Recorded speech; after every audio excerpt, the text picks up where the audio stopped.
Et bonjour à tous, on se retrouve pour le pronostic du quintet de ce mardi, nous serons le 7 janvier et on prendra la direction de Vincennes pour un quintet en Réunion 1, course 1, c'est le prix du Limousin. C'est une course C pour des chevaux âgés de 7, 8 et 9 ans, mâles et hongres, qui n'ont pas gagné 272 000 euros. Il y aura un recul de 25 mètres pour ceux qui ont gagné plus de 155 000 euros. Il y aura 2850 mètres à parcourir. Sur la grande piste, ils seront 16 au départ de cette course.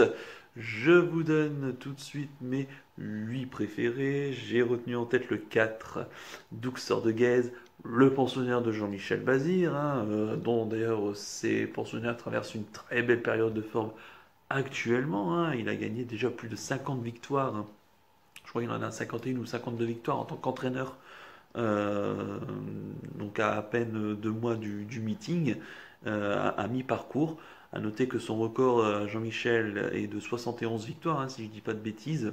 Donc théoriquement, il devrait encore une nouvelle fois battre son record de l'hiver dernier en tant qu'entraîneur. Donc là, il présente certainement le favori de ce quintet donc de mardi, qui peut lui ajouter une nouvelle victoire dans son compteur. Le cheval est en retard de gain. Il avait gagné 3 courses au mois de novembre. Voilà, je vais y arriver. Donc c'était d'ailleurs 3 courses sur l'hippodrome de Vincennes, 2 fois sur la grande piste et 1 fois sur ce parcours. La dernière fois, le jour de Noël, il était ferré. Donc c'était forcément une course de préparation. Un cheval qui est bien engagé au premier échelon, qui est dans sa catégorie, qui est associé donc à Jean-Michel Bazir. Bref, ça sent très très bon. Moi j'y crois beaucoup, bien évidemment. C'est la base vraiment de cette course. Quand il avait gagné déféré des 4 pieds sur ce parcours le 30 novembre, il devançait des chevaux comme Carioca de Loup, Delfino, Duel du Gers qu'il retrouve. Et en plus, Delfino et Duel du Gers, il le retrouve avec 25 mètres d'avance comme la dernière fois. Donc oui, c'est une priorité. En deuxième position, j'ai mis le 9, Jazzy du Goutier, le pensionnaire de Nicolas Rimbaud, la drive de Junior Gelpa. C'est un petit peu osé, mais moi j'aime bien. Le cheval, bon, il a couru qu'une seule fois sur ce parcours. C'était oui, le tout début du mois de décembre. Il avait échoué. Maintenant, c'est un cheval qui, ce jour-là, il était ferré d'abord. Et à noter qu'il sera donc déféré des 4 pieds. Il a été très peu déféré des 4 pieds dans sa carrière, d'une part. D'autre part, il est très bien engagé à la limite du recul. C'est sa course du meeting d'hiver. On peut le dire, c'est même aussi un petit peu son prix d'Amérique. C'est vraiment un cheval, voilà, qui marche vraiment au moral, parce que c'est vrai que quand on se penche sur ses dernières sorties, c'est vraiment pas terrible. Maintenant, sa dernière sortie, Déféré des 4 qui remonte au 12 novembre dernier, c'était sur le programme de Bordeaux, est plutôt bonne, puisqu'il s'était imposé, c'était avec Gabi Gelormini. Il devançait des chevaux comme Disco d'Ocagne, Dioclès, DS Saint-Bar ou encore Diabolo. Donc voilà, moi j'ai pris le risque, en tout cas en coup de poker, de le mettre très haut dans un prono. Je pense que vraiment pour moi c'est un tout ou rien avec. Donc c'est soit il terminera dans les 3 premiers, ou alors voilà, c'est vraiment que le cheval n'est pas bon. Donc voilà, moi je tente donc avec cette Jazzy du goûter le numéro 9. En troisième position, j'ai mis le 3, Dorado Bello, le pensionnaire de Jean-Michel Baudouin, la drive d'Éric Raffin, qui est en pleine bourre en ce moment.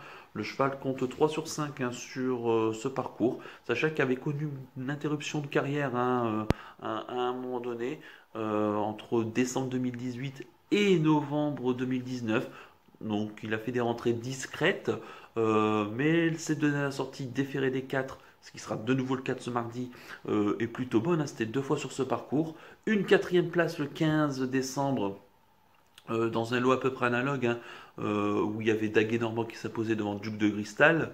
Et la sortie suivante, donc troisième de Drus de Guess et de Dreamer Boy, en devançant Guillaume Bocco ou encore Désir de Banne et Daguet Normand. Donc des chevaux qui se valaient, qui se retrouvent. Bref, moi j'y crois beaucoup avec ce Dorado Bello. En quatrième position, j'ai mis le 2 Duc de Cristal. Le pensionnaire de Grégoire Well, la drive d'Alexandre Abrivard, il sera déféré des 4. Il a 100% de réussite sur ce parcours. C'est un cheval qui voilà, souffle lui aussi un petit peu le chaud et le froid, même si ces deux dernières sorties sont plutôt bonnes. La dernière fois, donc, deuxième, hein, donc, de Daguet Normand le 15 décembre en devançant Dorado Bello. Bah, forcément, j'ai retenu Dorado Bello, je dois retenir Duc de Cristal, un cheval qui doit être drivé à l'économie, donc, mais qui est bien engagé donc au premier échelon. Ça peut très bien se passer. Il peut lutter au moins pour les places. En cinquième position, donc j'ai mis le 5 Daguet Normand, le pensionnaire, donc c'est l'autre pensionnaire hein, de Jean-Michel Baudouin, la drive de Gabriele Gelormini, donc qui avait gagné sa course le 15 décembre, je le répète, devant Duc de Cristal et le quatrième qui était Dorado Bello. Donc il a recouru ensuite lui, donc il avait terminé sixième donc le 31 décembre donc sixième où Dorado Bello lui terminait troisième, un sixième de Drus de Guez et de Dreamer Boy. Le cheval courait plutôt bien ce jour-là, même s'il avait été il avait patienté et il avait fini plutôt en retrait. Un cheval qui n'a pas énormément de marge, voilà, face à tout cela. Mais comme forcément j'ai retenu Dorado Bello et Duc de Cristal, bah, il m'était fortement logique de le retenir Daguet Normand. Donc tous ceux-ci qui vont à mon avis lutter pour une 2, 3, voire quatrième place. En sixième position, pardon, j'ai mis le 11, Défi Pierre J, le pensionnaire de Laurent-Claude Abrivard, la drive de Léo Abrivard, un cheval qui est très régulier hein, dans son ensemble, qui a vraiment, lui qui n'a pas chômé hein, tout au long de l'année 2019, il a énormément couru en faisant toujours à chaque fois l'arrivée. Il a terminé aux portes du Quintet hein, le jour de Noël sur un 2007. Course remportée par Dexter Château devant Tell Me Story, Delfino qui terminait troisième et Goffing Greenwood quatrième. Bon, ils avaient terminé qu'à 8 hein, seulement. Lui, il échouait pas si loin finalement de la cinquième place. Voilà. Pas de marge, mais ce qui doit rendre la distance hein, maintenant. Donc pas de marge selon moi aux 25 mètres parce qu'il y a des bons chevaux qui s'élancent au premier poteau. Mais c'est un cheval qui peut lutter pour une quatrième ou une cinquième place. En septième position, j'ai mis le 16 Canular, le pensionnaire de Didier Brouillet, la drive de Johan Le Bourgeois qui se retrouve hein, ces derniers temps après quelques parcours de remise en forme au mois de novembre. Hein, ces deux premières courses du mois de novembre étaient plutôt correctes, mais sans plus. Il a rattrapé ensuite, on va dire, son retard en prenant une troisième place début décembre sur un 2100, où c'était très très bien ce jour-là. Hein, c'était d'ailleurs mon cheval du jour. Et ensuite, le 17 décembre, deuxième en étant ferré sur ce parcours, deuxième de Capitaine France qui a refait l'arrivée d'un quintet par la suite en devançant des chevaux comme Casting de Chenu, Verica DRP ou encore Calu des Bosques qui a remporté le quintet de samedi. Donc oui, sur cette perf-là, il n'y aurait rien à dire, c'est une belle chance. Maintenant, lui aussi, évidemment, doit rendre 25 mètres, mais c'est un cheval qui va au moins lutter lui aussi pour une quatrième ou une cinquième place. Et puis en huitième position, j'ai mis le 14 Delfino, le pensionnaire de Mathieu Mottier, hein, qui en est l'entraîneur, et le driver. Pour la propriété de Dominique Mottier, lui compte 4 sur 6 sur ce parcours. Euh, il avait remporté au mois de juin le GNT de Reims. Il reste donc sur sa troisième place dans le quintet de Noël remporté par Dexter Château, hein, c'est dans le prix de Cran, donc où il devançait Défi Pierre J qui lui terminait sixième.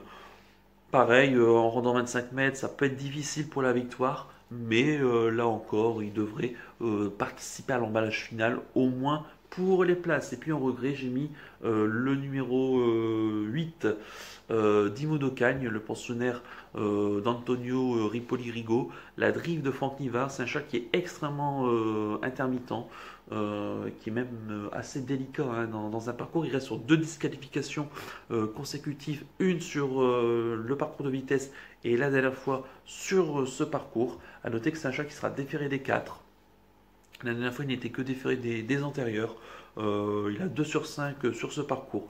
S'il reste au trot, il n'est pas incapable de lutter pour une quatrième ou une cinquième place.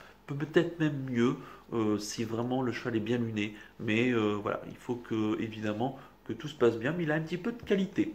Donc je répète mon pronostic en chiffres, le 4, le 9, le 3, le 2, le 5, le 11, le 16 et le 14 avec le 8 en regret. Et voilà, à mon avis, il faut partir encore une fois avec un seul cheval. Je pense Douxor de Guèze qui doit vraiment, à mon avis, être dans les trois premiers. Voilà, alors, personnellement, je ne le verrai pas battu, mais il peut être pris en base. Donc, pourquoi pas d'un couplet gagnant placé. Voilà, et avec évidemment associé au reste de ma sélection.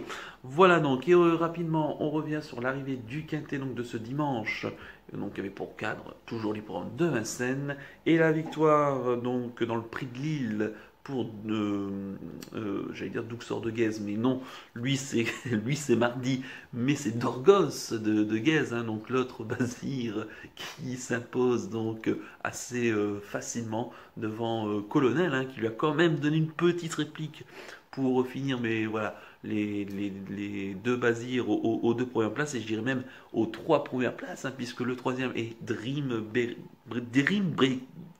je vais pas y arriver, Dream Breaker, pardon, qui termine troisième, donc un tiercé dans l'ordre que je vous indiquais en 5 chevaux, bon, qui paye pas de mine, hein, mais qui fait 30 euros dans l'ordre, mais j'espère quand même que vous en avez profité. Le cheval avait une belle carte à jouer, même en seconde ligne. Cliff du Pomereux qui nous enlève tout, qui termine quatrième, et Ange de Lune, que j'avais mis troisième dans le prono, qui était mon petit outsider, et qui termine cinquième, donc devant Nancy America qui finit très très bien. Donc voilà pour l'arrivée de Québec. J'espère que vous étiez quand même assez nombreux à le toucher et peut-être d'avoir mis Cliff du Pomereux, hein, qui était peut-être pas non plus. Voilà, je l'ai peut-être rayé un petit peu trop vite, mais bon, c'est facile après coup quand il fait l'arrivée. Voilà, bah, il ne me reste plus qu'à vous remercier, qu'à vous souhaiter évidemment bonne chance pour les paris. Merci à tous pour votre fidélité. N'oubliez pas de liker, de vous abonner à la chaîne si ce n'est pas déjà fait par avance. Et je vous en remercie. Et je vous donne rendez-vous bien dès demain pour l'étude du quintet de mercredi. D'ici là, passez un excellent début de semaine et à demain. Ciao, ciao.